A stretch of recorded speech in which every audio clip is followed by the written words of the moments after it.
विद्यार्थी मित्रांनो नमस्कार. मी डॉक्टर भारत येलगडा, सहाय्यक प्राध्यापक, department of geography, KRT art, BH commerce आणि M science, popularly known as KTHM college. विद्यार्थी मित्रांनो, सर्वप्रथम आजच्या तासिकेमध्ये मी तुमचे सहर्ष स्वागत करीत आहेत. आपण GG 220B geography of Maharashtra म्हणजेच महाराष्ट्राचा भूगोल हा जो स्पेशलचा पेपर आहे यामधील टॉपिक बघतोय ॲग्रो टुरिझम किंवा टुरिझम ह्या टॉपिकमधील ॲग्रो टुरिझम. विद्यार्थी मित्रांनो, मागील तासिकेला आपण बघितलं होतं की महाराष्ट्र राज्यामध्ये असणाऱ्या विविध अनेक आकर्षण स्थळे असतील विकसित झाले आहे. महाराष्ट्राला लाभलेली किनारपट्टी असेल, उत्तुंग आणि हिरवेगार सह्याद्री पर्वत असेल, दाट जंगले असेल, यामुळे विविध पर्यटन क्षेत्रामध्ये विविधता आली आहे. समुद्र किनाऱ्यावरची पांढरी वाळू, नारळाची झाडे, समुद्राच्या लाटा इत्यादीमुळे किनारी प्रदेशात अनेक वेगवेगळ्या प्रकारचे बीचेस तयार झाले आहेत.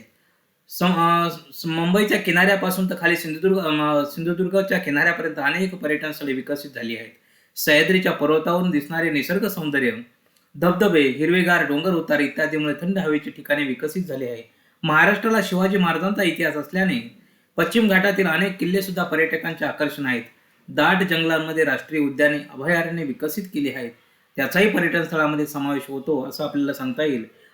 महाराष्ट्रामध्ये असणाऱ्या वेगवेगळ्या पर्यटन स्थळाविषयी असेल, ते निसर्ग निर्मित असतील किंवा धार्मिक असेल किंवा हिस्टॉरिकल असतील किंवा ऐतिहासिक असतील.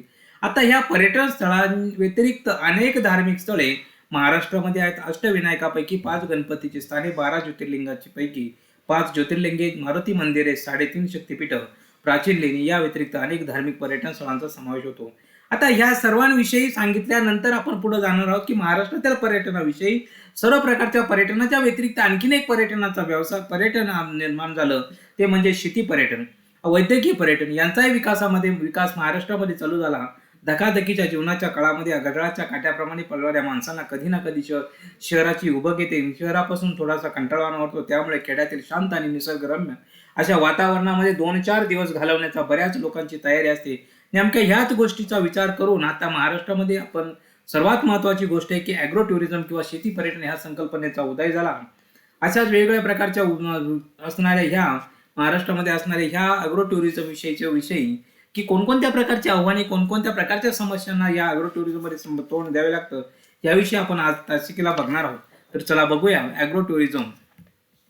तर मित्रांनो, पर्यटन ह्या टॉपिकमध्ये बघत असताना महाराष्ट्रातील पर्यटनाची वाढ आणि विकास या टॉपिकमध्ये आपण पर्यटन विषयक धोरण असेल, पर्यावरण विषयक धोरण असेल आणि त्याची ठळक वैशिष्ट्ये याची गोष्टीचा अभ्यास केला. त्यानंतर महाराष्ट्राची पर्यटन क्षमता सांगत असताना महाराष्ट्रातील पर्यटन क्षमतेची आकर्षणे किंवा महाराष्ट्रातील पर्यटन स्थळांच्या श्रेणी आणि वर्गीकरण याविषयी माहिती बघितली. त्यानंतर आपण पुढच्या पॉईंटकडे आलो, कृषी पर्यटन. आता कृषी पर्यटनाच्या मागील तासिकेला आपण विचार केला की कृषी पर्यटनाची सुरुवात कुठे झाली, कोणत्या भागात झाली, केव्हापासून झाली आणि का झाली याचाही विचार केला.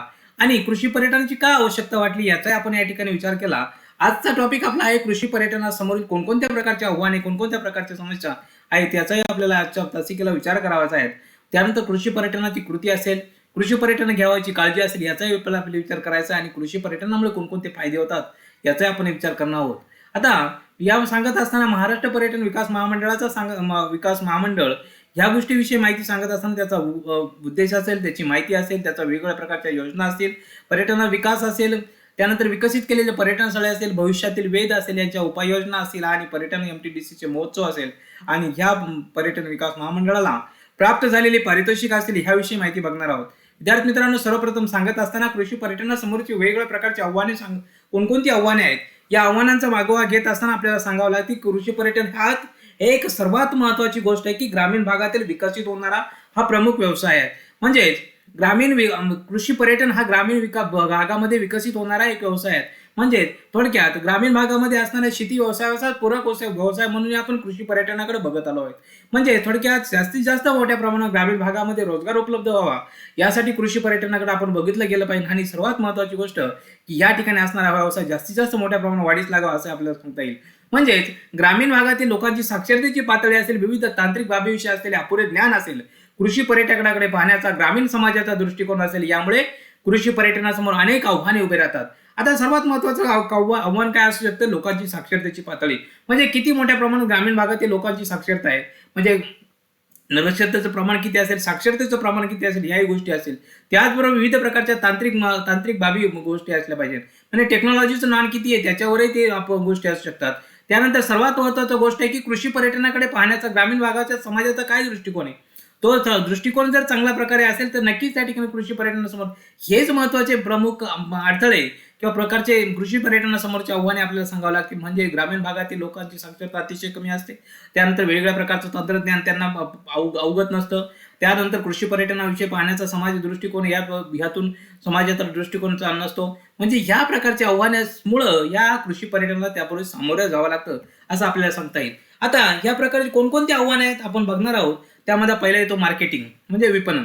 कोणत्या प्रकारे मार्केटिंग करायचं, कशा प्रकारे त्यासाठी कोणत्या प्रकारचं भांडवल लागतं, शासकीय धोरणं काय असेल, प्रशिक्षणाचा अभाव काय, संघटनात्मक अभाव काय, सामूहिक कार्याचा अभाव काय, ह्या कृषी पर्यटन परवान्यांचा अडथळा, अशा वेगवेगळ्या प्रकारची आव्हानं या कृषी पर्यटनासमोर आपल्याला ठेवता येतील. पहिला येतो मार्केटिंग असेल, भांडवल असेल, शासकीय धोरणे असेल, प्रशिक्षणाचा अभाव असेल, म्हणजे त्या असणाऱ्या ग्रामीण भागातील लोकांना प्रशिक्षणाचा अभाव असेल, संघटनात्मक अभाव असेल, सामूहिक कार्याचा अभाव असेल, कृषी पर्यटन परवान्याचा अभाव, अडथळा, अशा वेगवेगळ्या प्रकारच्या कृषी पर्यटनासमोर आव्हाने आज आपण बघणार आहोत. तर चला बघूया पहिलं मार्केटिंग किंवा विपणन.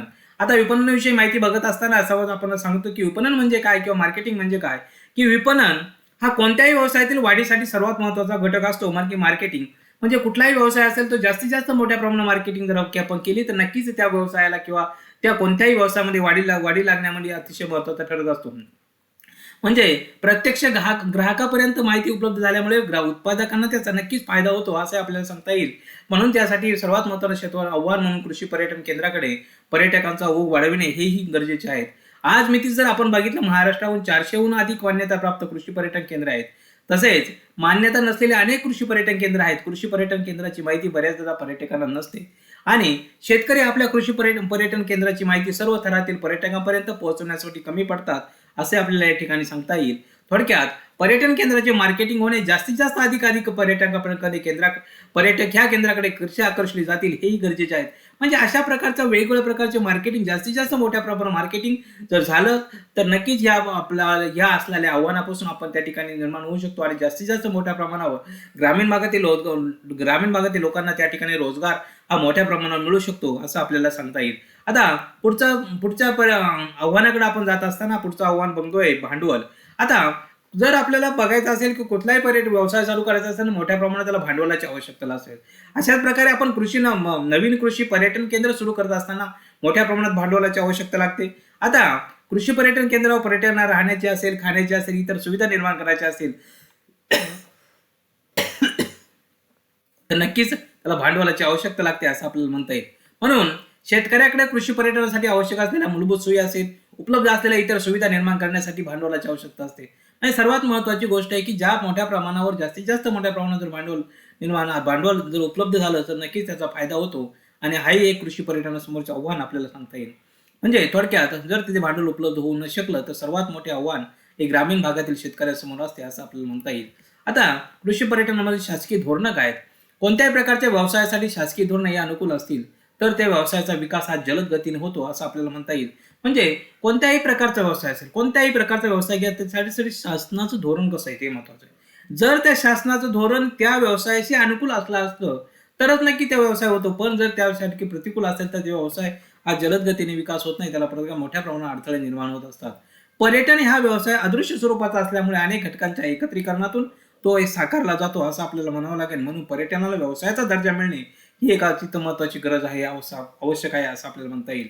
म्हणजे इतर व्यवसायांसाठी ज्याप्रमाणे विविध प्रकारच्या तरतुदी केल्या जातात अशा तरतुदी कृषी पर्यटन या व्यवसायाला मिळवून देणे ही आवश्यक असते. उदाहरणार्थ वीज बिलामध्ये सवलत असेल, कमी व्याजदरामध्ये भांडवलाची उपलब्धता असेल, भांडवली अनुदान इत्यादी असेल, इत्यादी व्यवसायाप्रमाणे कृषी पर्यटनाला सवलतीची धोरणे शासकीय पातळीवर देण्यात आली तर कृषी पर्यटनाला नवसंजीवनी प्राप्त होईल.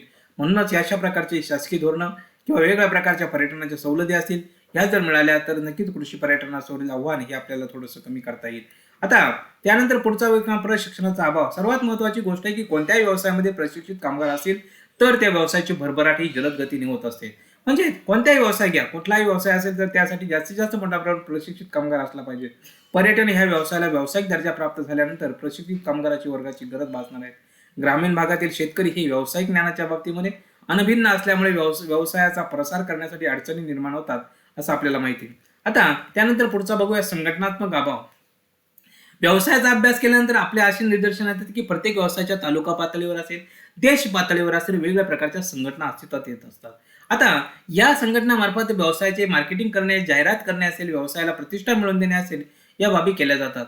आता कृषी पर्यटन क्षेत्रामध्ये अशा प्रकारच्या संघटनांचा अभाव असल्यामुळे म्हणजे जास्तीत जास्त मोठ्या प्रमाणात जर संघटना त्या ठिकाणी नाहीये, तर त्या ठिकाणी संघटना असतील तर कृषी पर्यटनाच्या विकासामध्ये नक्कीच अडथळा निर्माण होतो, असे आपल्याला सांगता येईल. आता पुढचा एक अभ्यास सांगत असताना सामूहिक कार्याचा अभाव म्हणजे कृषी पर्यटनाच्या अनुषंगाने पर्यटकांना अनेक बाबी पुरवणे असेल, सर्व बाबी एकाच शेतकऱ्याकडे उपलब्ध असतीलच असे नाही, असे आपल्याला सांगता येईल.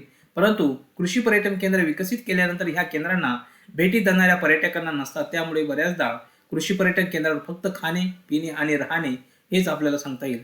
जर ग्रामीण भागातील अनेक संस्था आणि शेतकरी एकत्र येऊन ह्या सर्व सुविधा पर्यटकांना देऊ शकले, तर अशा सर्व सुविधांनी युक्त असलेल्या पर्यटन केंद्रांना भेटी देण्याचे प्रमाण निश्चितच वाढेल, असं आपल्याला सांगता येईल.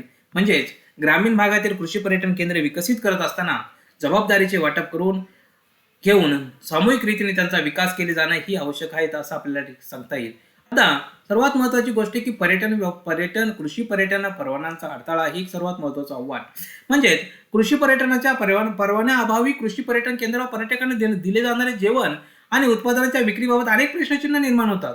म्हणून हे प्रश्न निर्माण होत असल्यामुळे या ठिकाणी असणाऱ्या कृषी पर्यटन व्यवसायाला पटकन लवकरात लवकर परवाना मिळाला पाहिजे आणि परवाना मिळण्यासाठी अनेक प्रकारच्या वेगवेगळ्या प्रकारच्या समस्यांना तोंड द्यावे लागतं. शेतकऱ्यांना जोड व्यवसाय म्हणून स्वरूप ठेवून असेल किंवा पडताळणीनंतर किमान 10 वर्षापर्यंत कृषी पर्यटनाचा परवाना दिला जाणे हेही आवश्यक आहे. दिला जाणे आवश्यक आहे, असं आपल्याला सांगता येईल. म्हणून परवाने मिळण्यात येणाऱ्या अडचणी कमी होणे गरजेचे आहेत, असं आपल्याला सांगता येईल. कृषी पर्यटन परवाने देत असताना शेतकऱ्यांना प्रशिक्षण देणे ही गरजेचे आहेत, असं आपल्याला सांगता येईल. अशा प्रकारे महाराष्ट्रातील कृषी पर्यटन असलेल्या कृषी पर्यटनासमोरची आव्हाने याविषयी आपण चर्चा केली. विद्यार्थी मित्रांनो, आजच्या तासिकेविषयी कुणाच्या मनात काही शंका प्रश्न निर्माण झाले असतील, या ठिकाणी माझा मेल आयडी दिले, यावरती आपण मेल करू शकता.